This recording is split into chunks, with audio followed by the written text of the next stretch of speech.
Campbell back on the show. He is back in the Cage Titans cage. January 25th takes on Jeff Perez in the Battle of the Beards, the co-main event of Cage Titans 47. Johnny Cupcakes, how are you, sir? Mike, I'm fantastic. How are you? I'm doing great. So there's got to be a story around the chains around your neck. You look like Hercules right now. I feel like Hercules. So Jeff Perez's Instagram handle is Rico Roughnecks, and Rico in Espanol means rich. So he is the rich roughneck, and I just feel like it's fitting if I wore gold chains here. So I saw them. I figured I'd throw them on real quick just to kind of get into the mindset of what Jeff Perez thinks about on a daily basis. All right, a lot of intensity for this card coming up from pretty much every fighter that I've talked to. Outside of Tateki Matsuda, he's just not really the promo cutting kind of guy. But everybody else seems to be on their game, and you seem to be on your game as well here. I feel on my game. I feel on my fight game. I feel mentally on my game. So yeah, I'm just no animosity, but I just want Jeff Perez to know that I know who he is. You know, I think that he walks around thinking that nobody knows exactly who he is, and he covers it with this cool exterior. And I have respect for his fighting skills, but I'm coming to tear the man or the coward that lives inside of Jeff Perez out of him on the 25th, and I'm going to show everyone in that stadium who he really is. Who is he really? What do you mean by that?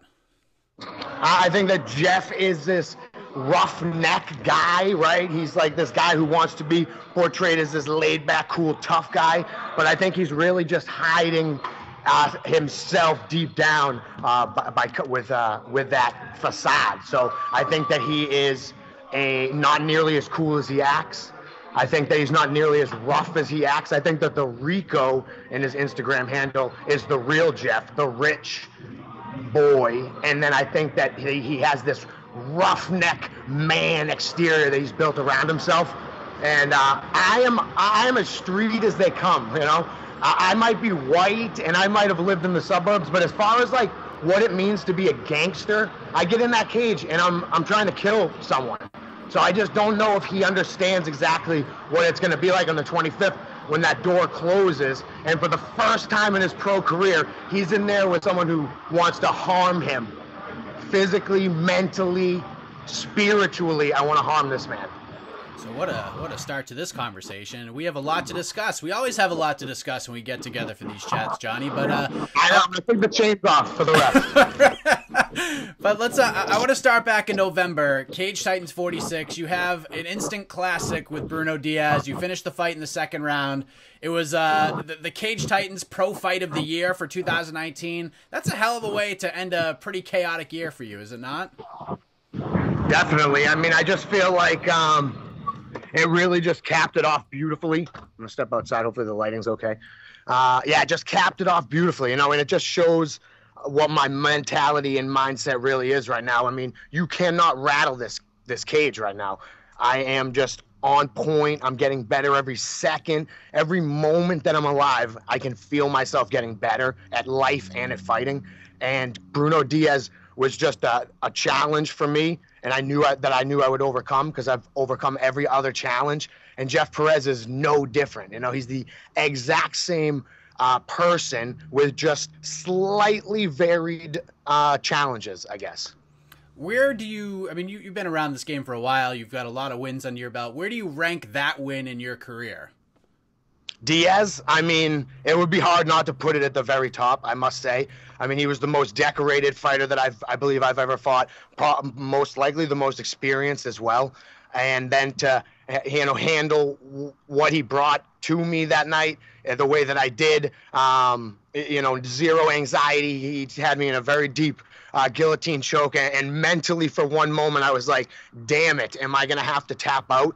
But like that unwavering confidence just saw me right through till the end of that fight. And I knew that I would break that man. I knew that I would. I knew eventually in a cage with me he would break, and I feel the exact same way about Jeff Perez.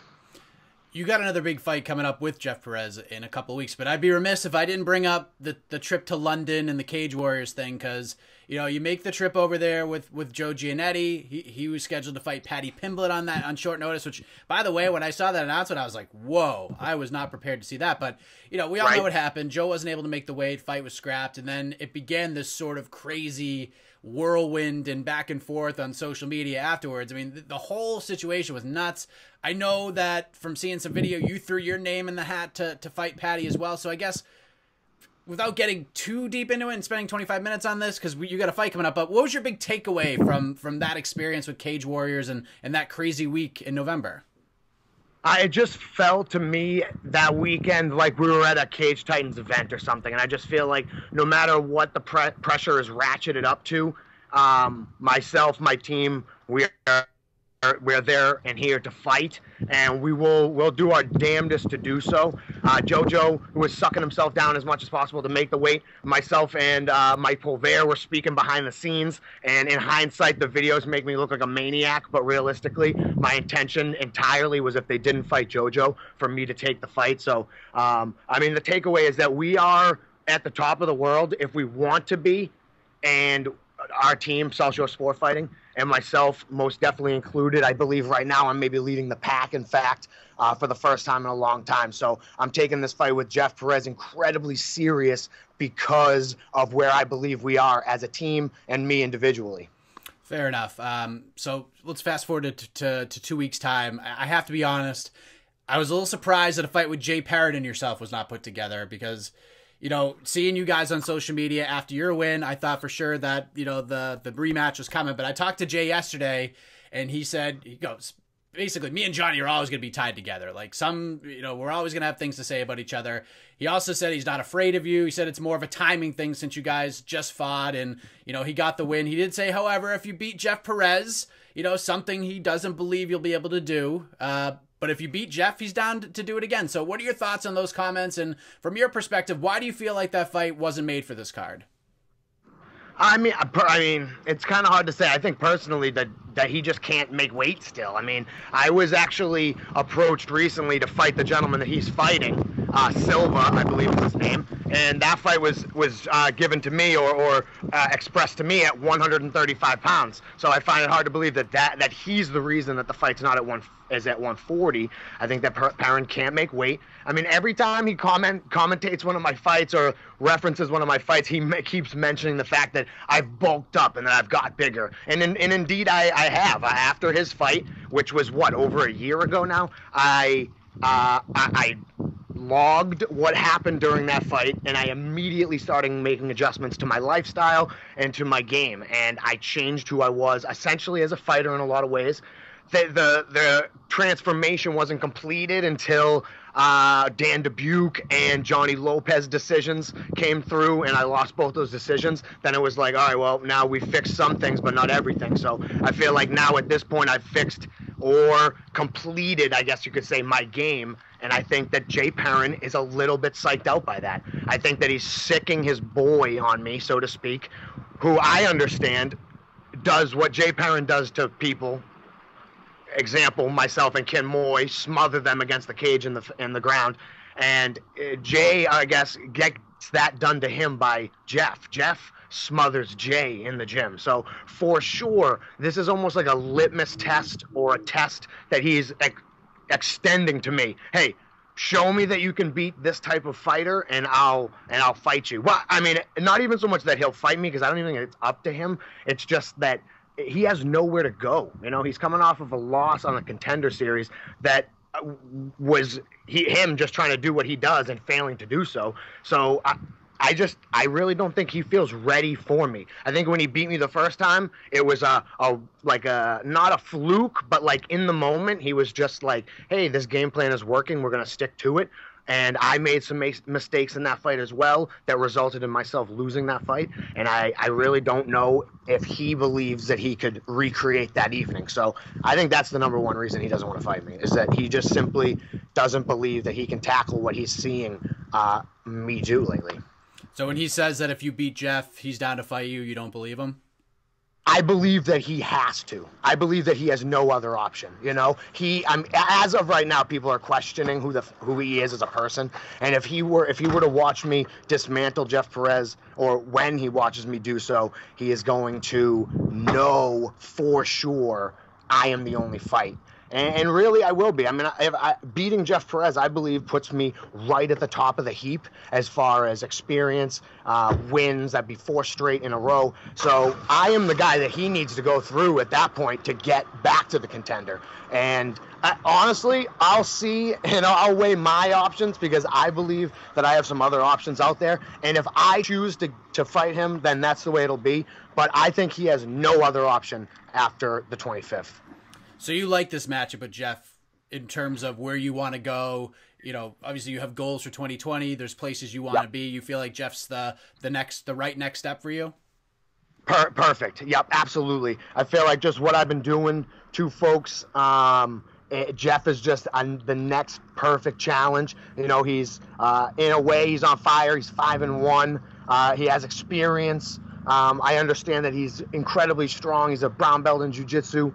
He's competent on the feet for sure. I mean, he just poses a ton of challenges for me that it's just a perfect setup for that next level leap. I mean, I've said it to a few different people. I look at that top 10 in the UFC, and I see myself in there for sure, holding my own and winning fights. So Jeff Perez should be like just a puddle that I'm stepping through on the way to the UFC. I mean, what he brings to the table, if I cannot smash that game, then I need to be back at the drawing board anyway. So this is the perfect place to be for me.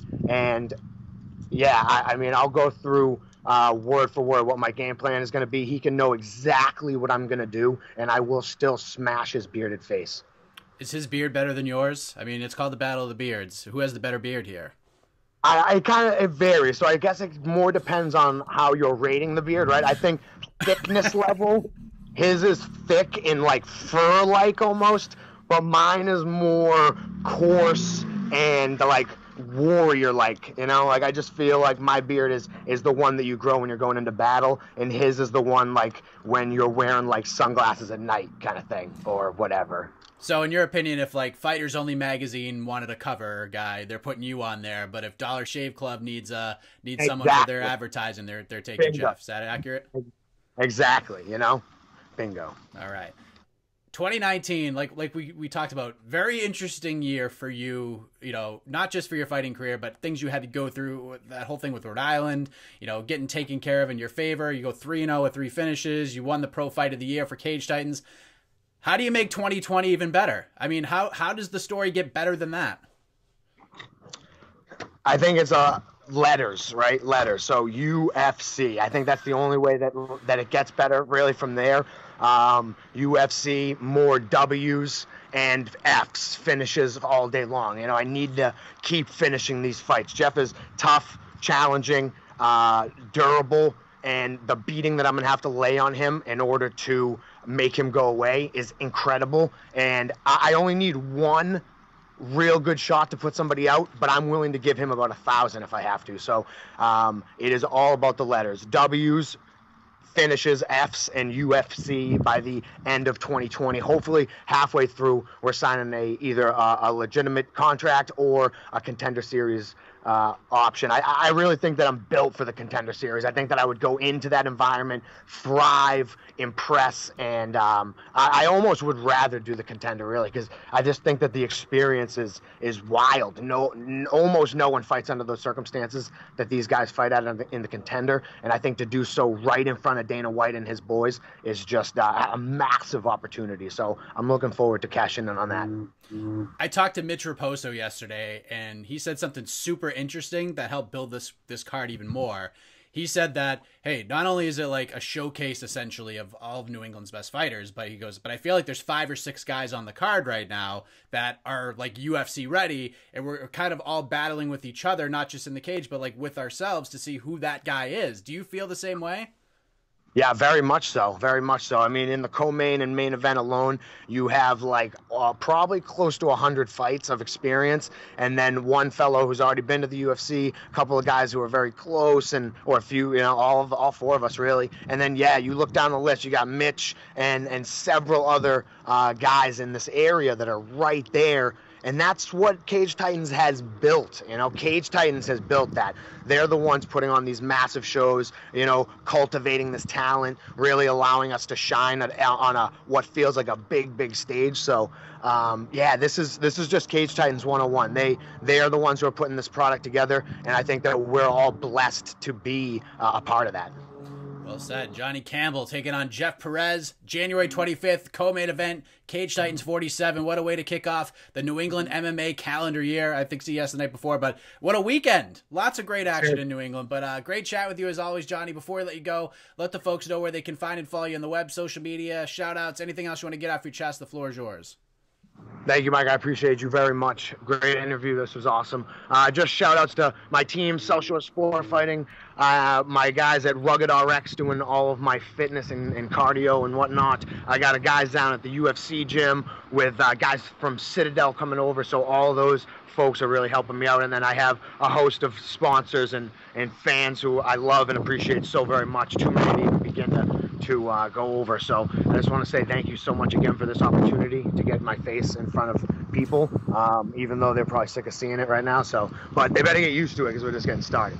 So we like to hear, Johnny. All the best to you on January 25th. Thanks for the time as always. Thank you, Mike. Have a good one.